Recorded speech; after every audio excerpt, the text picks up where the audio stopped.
میرے مشورے سے آج آپ ایک ایسا عمل ضرور کر سکتے ہیں جس سے نہ صرف آپ کا دل خوش ہوگا بلکہ دوسروں کے دلوں میں محبت کے چراغ بھی روشن ہوں گے۔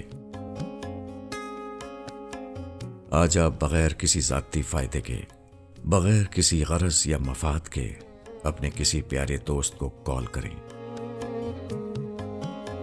اس کی خیریت دریافت کریں، اس کے اہل خانہ کے بارے میں پوچھیں اور اسے دل سے دعائیں دیں۔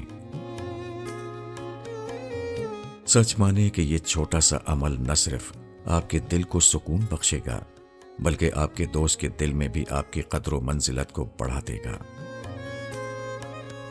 انسانیت کی معراج یہی ہے کہ ہم دوسروں کے لیے کچھ کریں، وہ بھی اس نیت سے کہ اس میں کسی قسم کی خود غرضی شامل نہ ہو۔ یقین رکھیں کہ آپ اس عمل سے حقیقی خوشی سے آشنا ہوں گے۔ یہ میرا ذاتی مشاہدہ اور آزمایا ہوا نسخہ کیمیا ہے۔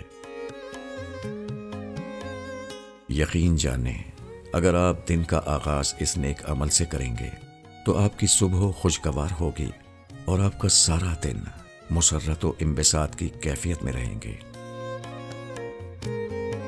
زندگی کے یہ چھوٹے چھوٹے اعمال ہی دلوں کو جوڑتے ہیں اور انسان کو سکون بخشتے ہیں۔ صاحبو، آپ نہ صرف خود خوش ہوں گے بلکہ دوسروں کے چہروں پر بھی مسکراہٹ کا باعث بنیں گے۔ حکیم لقمان کا دانائی پر مشتمل ایک قول یاد آ رہا ہے کہ دوستی کا سب سے حسین عمل یہ ہے کہ آپ اپنے دوست کو بغیر کسی غرض کے یاد کریں۔